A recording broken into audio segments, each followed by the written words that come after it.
빌립보서 4장 10절부터 13절까지 말씀 다 같이 함께 한 목소리로 읽겠습니다. 시작. 내가 주 안에서 크게 기뻐함은 너희가 나를 생각하던 것이 이제 다시 싹이 남이니 너희가 또한 이를 위하여 생각은 하였으나 기회가 없었느니라. 내가 궁핍함으로 말하는 것이 아니니라. 어떠한 형편에든지 나는 자족하기를 배웠노니 나는 비천에 처할 줄도 알고 풍부에 처할 줄도 알아. 모든 일 곧 배부름과 배고픔과 풍부와 궁핍에도 처할 줄 아는 일체의 비결을 배웠노라. 내게 능력 주시는 자 안에서 내가 모든 것을 할 수 있느니라. 아멘. 한번 따라서 합니다. 능력 주시는 자 안에서 견디는 삶. 네. 빌립보서 말씀, 바울이 빌립보를 향하여서 쓴 편지입니다. 어디에서요? 감옥에서 쓴 편지입니다. 그리고 빌립보서 교인들이 바울에게 선교 후원을 했습니다.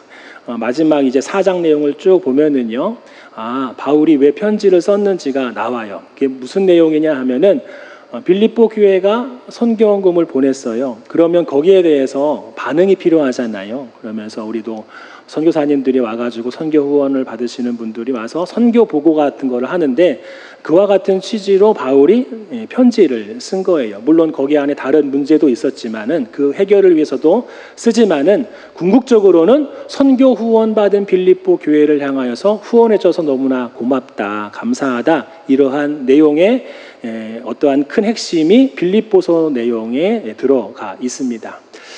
그러면서 오늘 말씀에 바울이 우리가 너무나 잘 알고 있는 말씀이죠. 내가 궁핍함으로 말하는 것이 아니니라 어떠한 형편에든지 나는 자족하기를 배웠노니 이렇게 얘기를 합니다. 그러면 큰 맥락에서 보면은 이게 사실 어울리는 말은 아니에요. 선교 후원을 받은 거는 뭔가 필요하니까 받은 거잖아요. 그렇죠? 그리고 내가 이런 어려움 가운데 있지만은 너희들이 선교 후원을 해줘서 너무나 잘 사용했고 하나님의 귀한 사명을 감당했고 너무나 고맙다. 이렇게 어떻게 보고하면서 편지 쓰는 것이 맞는데 나는 궁핍함으로 말하는 것이 아니다. 이렇게 얘기를 하고 마지막에는 나는 자족하기를 배웠다. 그리고 그 이후의 말씀도 사실 여러 가지 형편에 나는 아무 문제가 없다. 쉽게 말하면 선교 후원 해줄게 하는데 바울이 나는 괜찮아. 아무 문제 없어. 나는 이런 상황이든 저런 상황이든 아무 문제 없어. 이렇게 표현한 거예요. 그러면 선교 후원을 하는 그러한 입장에서 뭔가 필요할 줄 알고 선교 후원을 했는데 자족하기를 배웠다라고 하니까 별 문제가 없는가 보다. 그러면서 선교 후원의 어떠한 그러한 섬김에 그리고 후원하는 그러한 사랑의 손길을 어떻게 보면은 귀하게 여기는 것보다는 가볍게 여기는 거 아니야? 이렇게 오히려 오해할 수 있는 그러한 말씀이기도 하거든요. 오늘 바울이 왜 이런 얘기를 했을까 한번 살펴보고 나의 신앙을 한번 돌아보기를 원합니다. 저도 그러는데 아마 이 자리에 계신 분들이 그런 생각이 많을 거예요. 사람은 그런 말이 있죠. 사람은 잘 안 변해. 사람은 쉽게 변하지 않아. 이런 얘기를 합니다. 사실 저도 이 말씀 묵상하면서 좀 뜨끔했거든요. 저도 사실 지금 젊었을 때는 어떠한 희망적이고 소망적이고 그러한 어떠한 열의에 차서 사람들을 대하는데 이게 30대가 되고 이제 40대가 되고 권사님들은 이제 80대, 90대, 70대 살아가시지만은 여러 사람을 만나봤잖아요. 그러면서 마음속으로 이제 여러 사람을 만나면서 경험해가지고 결론 내리는 그러한 부분이 뭐냐면은 사람은 쉽게 변하지 않더라.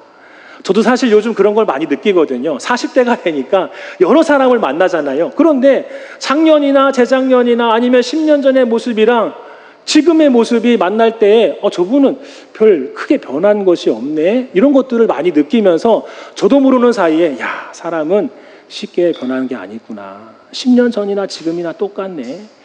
예전에도 저랬는데 이번에도 만나니까 또 저러네 하면서 마음속으로 사람은 잘 변하지 않는구나. 그런 생각이 조금 저도 모르는 사이에 이렇게 자리에 잡혀 있는 것 같아요. 여러분들은 어떻게 생각하십니까? 사람이 잘 변한다고 생각하십니까? 변하지 않는다고 생각하십니까?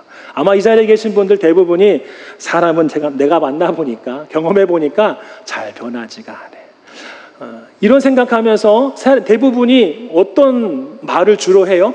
원래, 이런 말 하잖아요.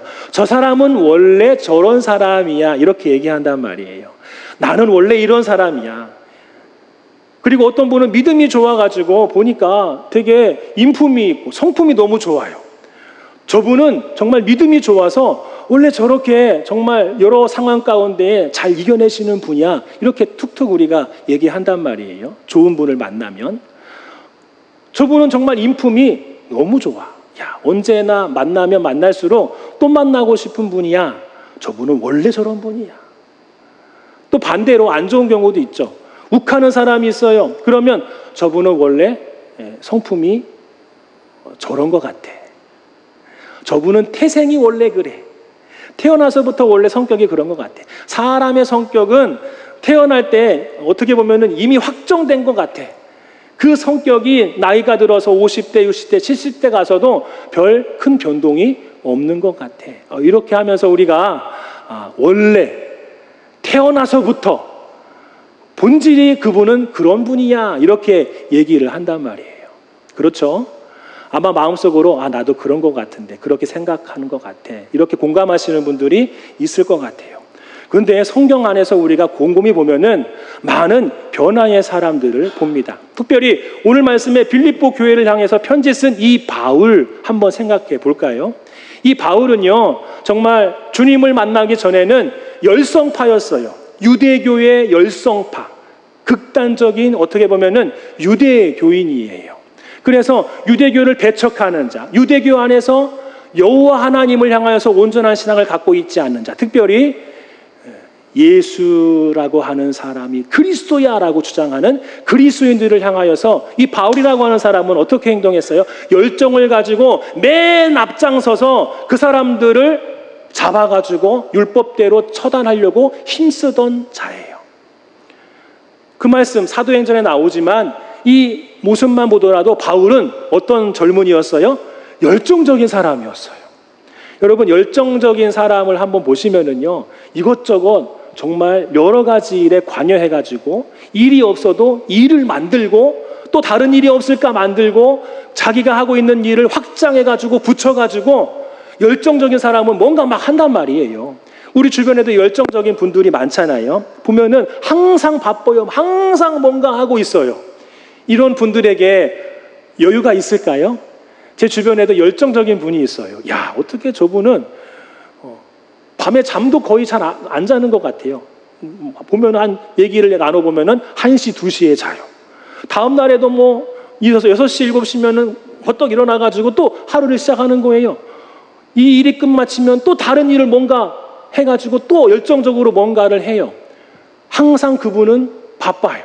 전화를 해서 안 받으면은 아이고 지금 한참 바쁘구나. 아이고 내가 오히려 방해했나? 미안하네. 이런 마음이 들 정도로 굉장히 바빠요. 열정적인 사람은 여유가 있을까요? 없을까요? 여유가 없어요. 바울이 바로 그런 사람이었습니다. 굉장히 열정적이고 굉장히 바쁜 사람이었어요. 그런데 그가 예수님을 만나고 수많은 그러한 하나님의 사역을 하는 가운데 많은 경험을 했어요. 그 경험만 보더라도요, 보면은 여러 가지 경험은 하죠. 죽을 고비를 한두 번이 아니에요. 이방인들이 괴롭혀요. 그리고 같은 동족인 유대인들도 이 바울을 죽이려고 해요. 아니, 네가 여호와 하나님을 온전히 믿었던 그러한 열정 있는 유대교인이었는데 언제 어떻게 기독교인이 돼가지고 그렇게 앞장서서 그들이 전하는 복음을 그렇게 전하고 있느냐? 이 민족의 배신자, 우리로 보면은 친일 그러한 세력으로 보면서 막 괴롭히는 거예요. 목숨을 위협합니다. 바울이 가는 곳곳마다 유대교인들이 따라다녀요. 그리고 죽이려고 여러 가지 술수를 다 쓴단 말이에요. 그 안에서 바울은 많은 경험을 합니다. 어떻게 보면은 예수 믿기 전에는 열정적으로 살았기에 여유가 없었고, 예수 믿고 난 다음에는 주님이 주시는 평안을 누렸지만은 여러 가지 외부적인 그러한 요소로 인해서 정말 마음 편하게 두 다리 쭉 뻗고 생활하기 힘든 삶을 바울은 살았어요. 쉽게 말하면 바울의 인생은 여유가 없는 사람이었어요. 그런데 오늘 말씀에 바울은 놀라운 고백을 하고 있습니다. 오늘 한번 말씀 보겠습니다. 우리 11절 말씀. 11절 말씀. 시작. 내가 궁핍함으로 말하는 것이 아니니라. 어떠한 형편이든지 나는 자족하기를 배웠노니. 아멘. 나는 자족하기를 배웠노니. 한번 따라서 할까요? 나는 자족하기를 배웠노니. 예, 여러분 이 11절 말씀만 보더라도요, 그렇게 열정적으로 살아왔고 복음을 위해 정말 여러 가지 험난한 그러한 환경 가운데 살아왔고, 우리가 생각할 때 바울은 너무나 힘들겠다, 하루하루가 괴롭겠구나 하는데, 오늘 말씀 보니까 바울의 마음속에 여러분 조급함, 어려운 상황 가운데 있어서 막 급하고 뭔가 또 해야 되겠고 막 시간에 쪼달리면서 사는 그러한 모습이 보입니까? 안 보여요. 나는 궁핍으로 말하는 것이 아니니라. 어떠한 형편에든지 나는 자족하기를 배웠다. 여러분 자족이 무엇입니까? 자족. 어떠한 형편에든지 자족하기를 배웠대요. 그 말은 뭐냐면은 어떠한 상황이 지금 현재 나에게 닥쳐도 나는 아멘 한다 그거예요. 아멘. 자족한다 그거예요. 근데 바울은 원래 그런 사람이 아니에요. 자족할 수 있는 사람이 아니에요. 마음에 여유가 있는 사람이 아니에요. 항상 시간에 쫓기는 사람이었어요. 항상 바쁜 일에 눌려있던 사람이었어요.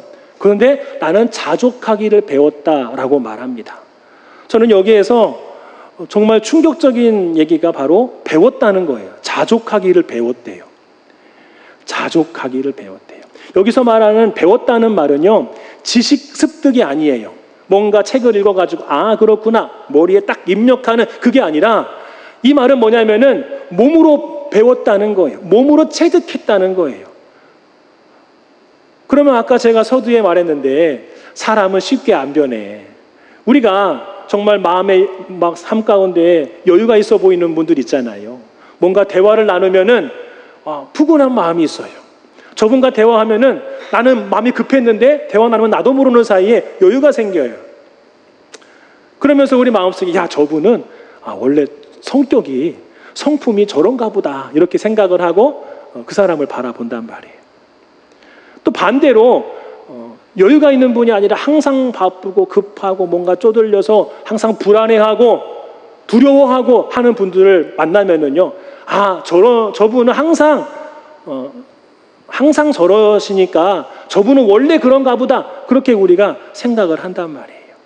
그러니까 지금 현재의 모습을 그 사람이 태어나서부터 갖추고 있는 것처럼 우리는 인식을 한단 말이에요.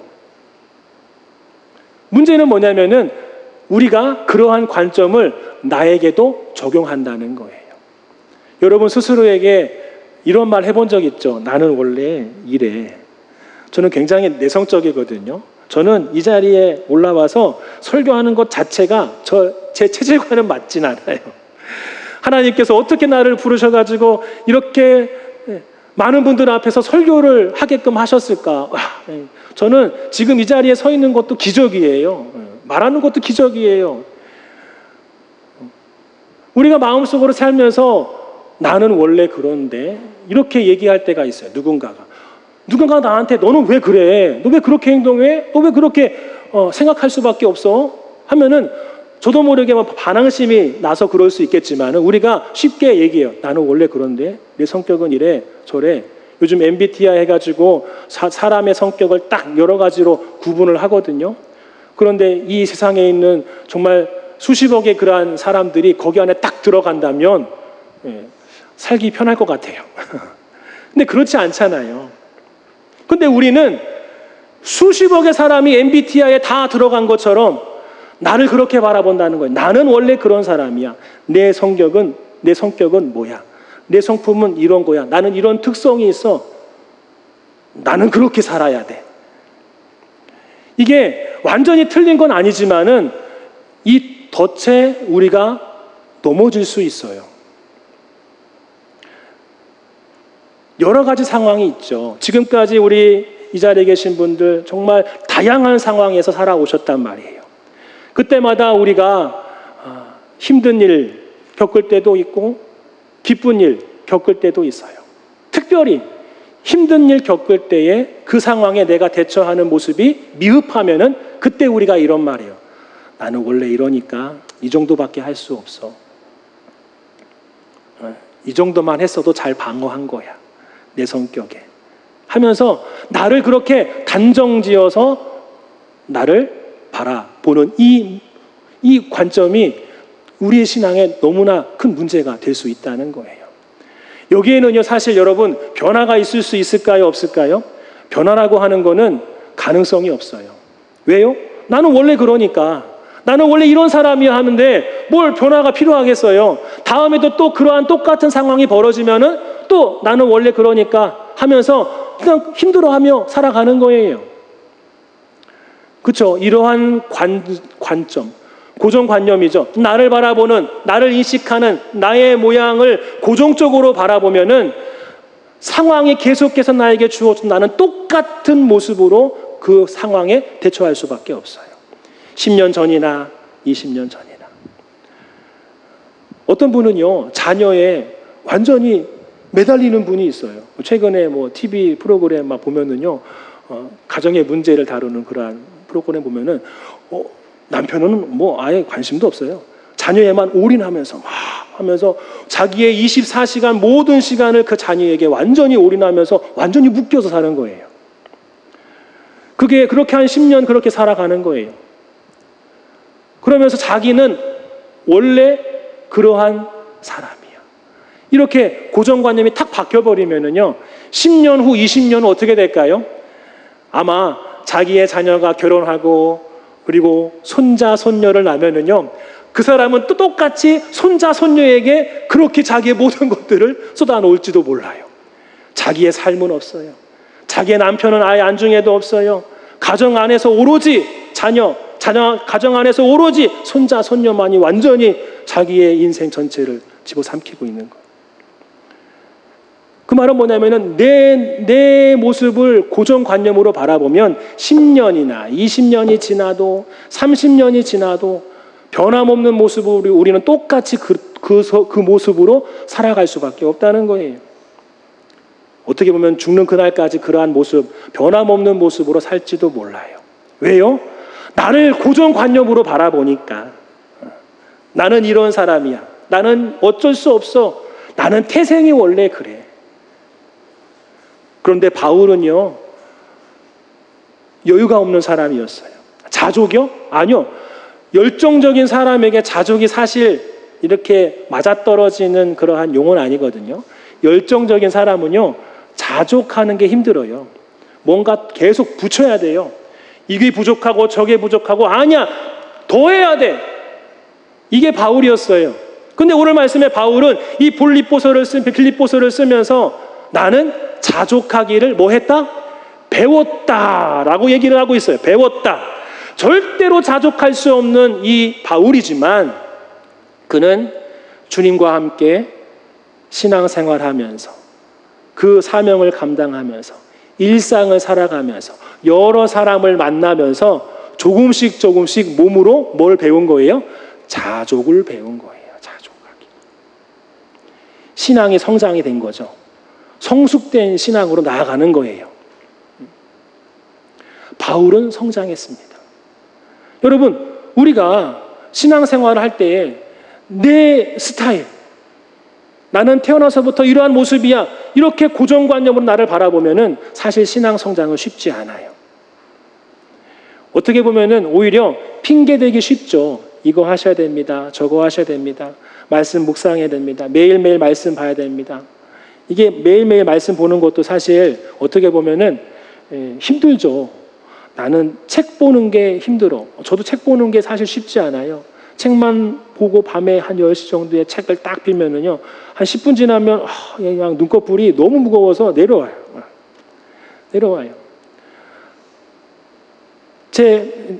침대 머리맡에는 항상 조그만 이렇게 아이패드 같은 게 있는데 항상 조금 자기 전에 그래 한 장이라도 읽고 독서하고 자자. 그러면은 자고 일어나면은요 내가 어제 뭐 읽었지 기억이 안 나요. 읽다가 이제 잠든 거죠. 피곤하니까 잠든 거예요. 힘들어요. 그래도 묵상 말씀 보는 거예요. 말씀 읽고 그 말씀 또 새겨보고 이 말씀이 나에게 무엇을 말씀하시는가를 하는 거예요. 여러분 이러한 과정이 필요하단 말이에요. 내가 나를 단정지어서 나는 이러한 사람이야 라고 확정지어 바라보면은 신앙 성장은 있을 수 없어요. 바울은 얘기합니다. 배워야 돼. 몸으로 배워야 돼.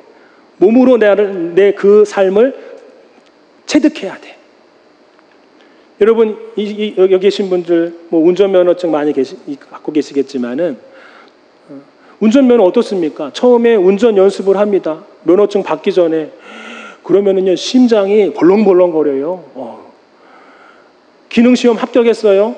기능시험 합격하고 도로주행 나가잖아요. 그때는 완전히 앞이 깜깜해요.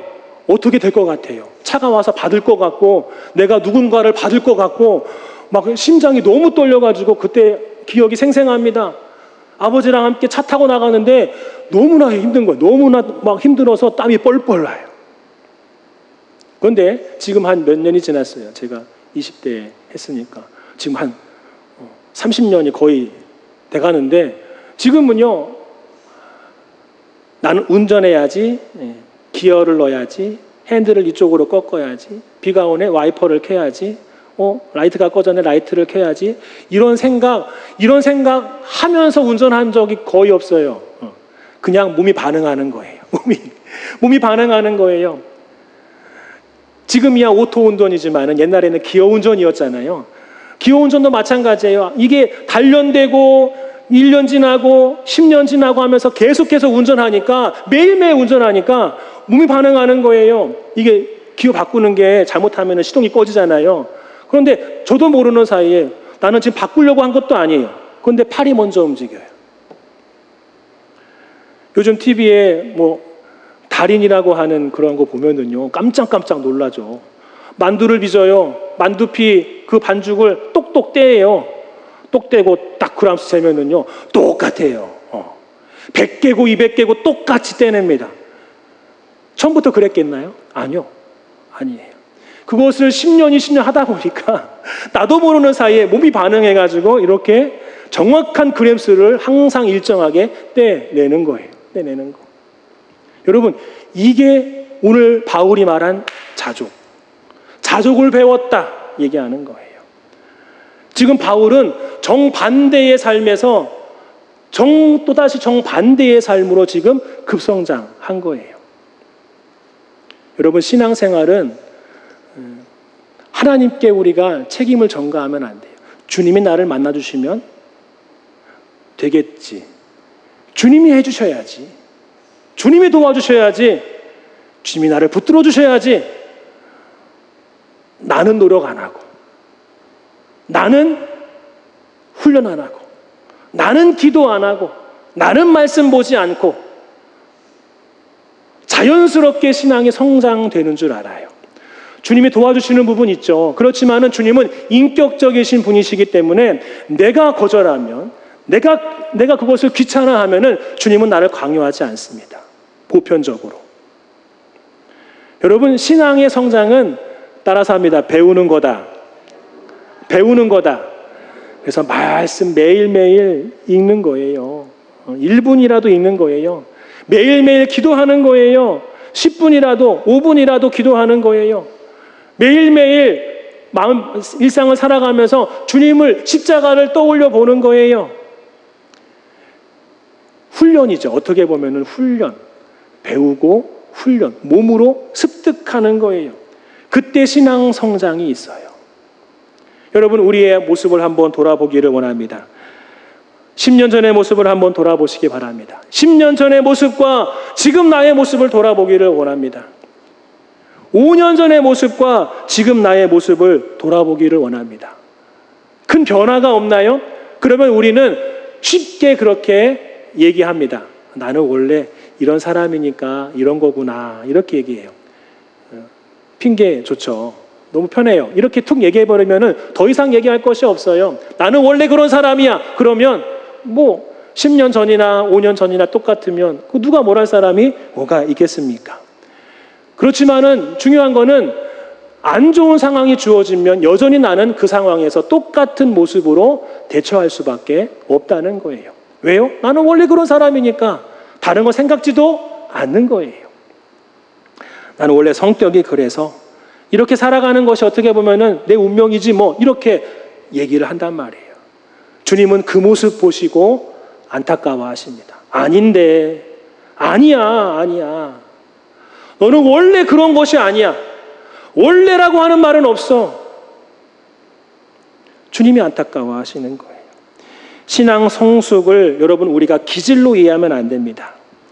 그래서 우리가 기질로 이해하면은 훈련을 받으려고 하지 않아요. 왜냐하면 훈련 받아도 똑같으니까, 똑같을 것이 뻔하다라고 생각하니까 훈련 받으려고 하지 않아요. 그리고 배우려고 하지 않아요. 공부하려고 하지 않아요.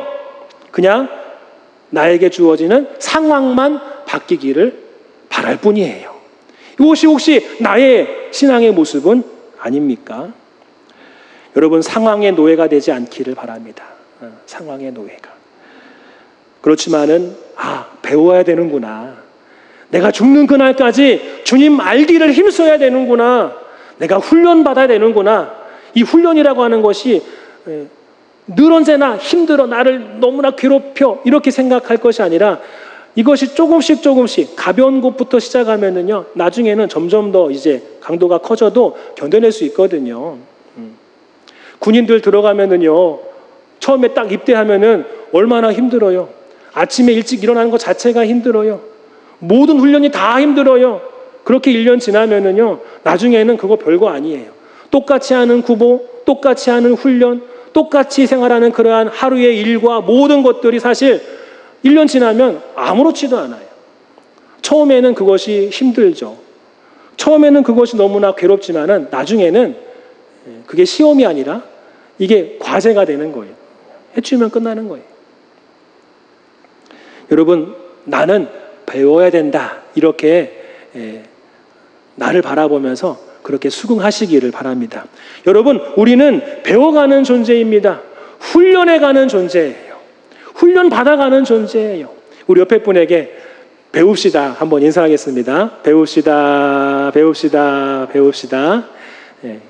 뭐 책 읽고 공부하자는 게 아니라 몸으로 습득하자는 거예요. 몸으로 나를 채워가자 그거예요. 여러분, 우리가 나는 배워야 돼. 이렇게 먼저 우리가 인식하고 내 신앙을 살아가면은요, 거기 안에서 놀라운 변화가 일어날 거예요. 여러 가지 상황 속에서 이 상황 속에서 내가 배울 것이 뭔가 이렇게 관점이 바뀌거든요. 어려운 일이 벌어졌어요. 물론 힘들죠. 힘든 건 똑같아요. 그렇지만은 거기 안에서 그 어려운 상황을 바라보는 나의 시선이 바뀌게 돼요. 하나님은 이러한 과정을 통해서 내가 뭘 얻기를 원하시지? 이러한 과정을 통해서 내가 어떻게 성장하기를 원하시지? 그렇게 좀 바뀌어요. 관점이 살살. 그러면 주님이 그때 그 모습 보시며 어떻게 하실까요? 기뻐하실 줄 믿으시기를 바랍니다. 할렐루야.